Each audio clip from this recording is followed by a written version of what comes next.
Şəhid Emin Sadiqovun anası, Naxçıvan Muxtar Respublikası Ali Məclisinin deputatı Gülşad Rüstəmova, fəaliyyətimi Naxçıvan Perinatal Mərkəzində tibb bacısı olaraq davam elətdirirəm.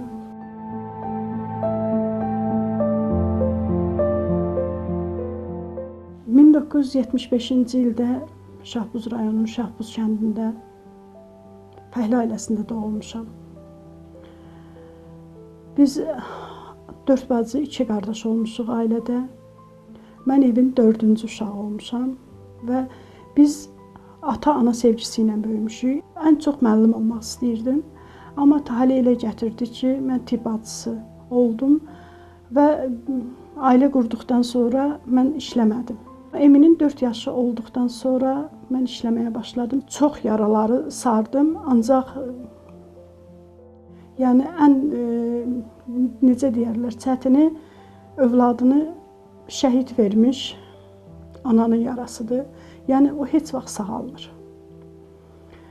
Amma mən tək övladım Emin şəhid olduqdan sonra mən Eminə bir söz verdim şəhid olduqda. Emin, mən səni heç vaxt göz yaşlarıma boğmayacağam, səni qürurumla yaşadacağam və bu gündə Allahın gücü ilə, Eminin ruhu ilə o gücü tapdım.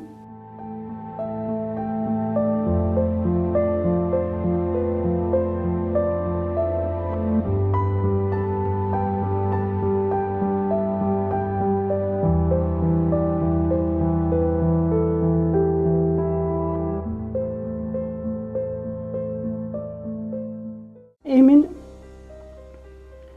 1-ci sinifə getdikdə belə atasının bir arzusu var idi ki, mənim oğlum hərbiçi olsun. 1998-ci ildə Emin anadan olanda Heydər Əliyevlə hərbi lisey Naxçıvan şəhərində həmin ildə açılmışdı. Siz qismətə, talihə baxın. Yəni həmin müddətdə Eminin atası hər zaman o kursatları gördükdə, Emin çox balaca idi. Deyirdi ki, o formanı o qədər sevirəm ki, Emin, kaş ki, sən hərbiçi olasan. Və o vaxtdan da Emin hərbini sevməyə başladı. Eminin ancaq oyuncaqları tapança oldu. Eminin oyuncaqları ən çox çubuqdan hazırlanmış oxları oldu ki, mən düşməni vururam. Yəni, o mühitdə böyüdü Emin. Onu da mən etiraf edeyim ki, hərbiçi paltarını sevirdim, hərbiçi geyimini sevirdim. Hərbiçilərə xüsusi bir hörmətim var idi. Emin atasını itirəndə Eminin 10 yaşı var idi. Yəni, çox çətin idi tək övladla. Biz həm kirayədə yaşayırdıq.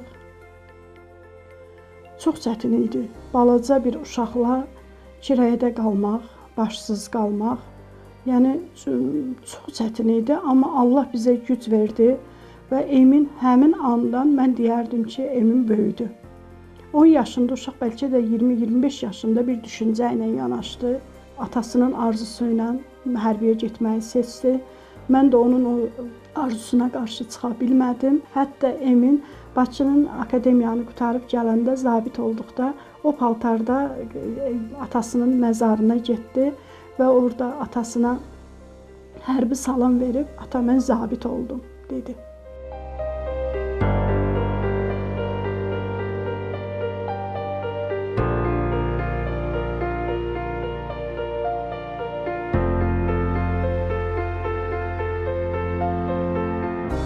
Qadın zəif deyil, qadın zərif cinsin nümayəndəsidir və biz bugün qadınlar nə olarsa biz bunu edə bilərik deməlidirlər. Mən bugün yeganə övladımı şəhid vermiş bir ana kimi ayaqdayamsa və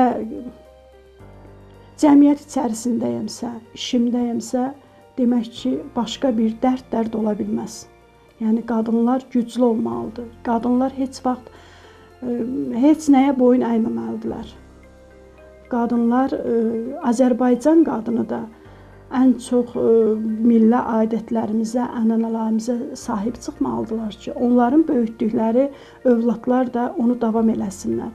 Və biz əsas analar adət-ənənələrimizi, milli mənəviyyatlarımızı qoruyub saxlamalıyıq və biz anaların üzərinə çox yük düşür və biz onu qaldırmağa qadirik. Düzdür, tərbiyə ailədən gəlir, vətənpərvərlik ailədən gəlir. Amma hər oğlun da işi deyil ki, düşmən qarşısına keçsin, sinəsini düşmənə, gülləsinə sipər eləsin, torpağını qorusun, vətənini qorusun.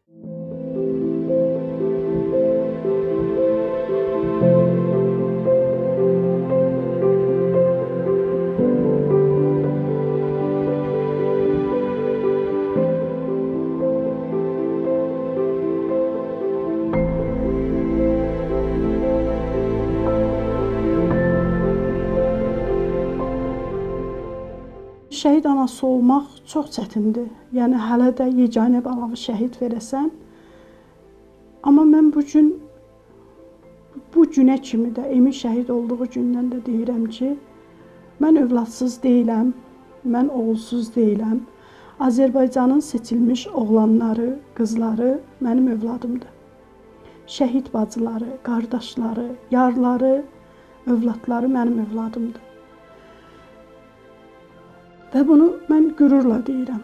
Mən həmişə hər yerdə də deyirəm ki, yəni xalqıma da, bütün analara da bunu deyirəm ki, oğul böyüdürük düşmən çəpəri üçün. Bu gün mən bir oğlumu vətən üçün döyüşə göndərməyim, o 2 oğlunu döyüşə göndərməsin, onun 3 oğlu var getməsin. Bəs Azərbaycanı kim qorusun və vətənimizi kim qorusun? Və bu gün yenə qürurla deyirəm, biz analar balalarımız üçün ağlayarıq, amma tək ki vətənimiz ağlamasın.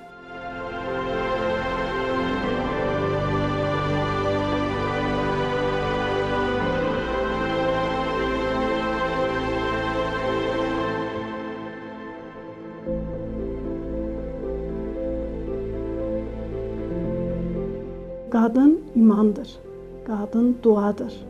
Qadın anadır. Bütün qadınlara bir arzum vardı. Mənim kimi övladla sınanmasınlar. Amma mənim kimi güclü, səbirli, təmkinli, inamlı olmağı arzulayıram onlara.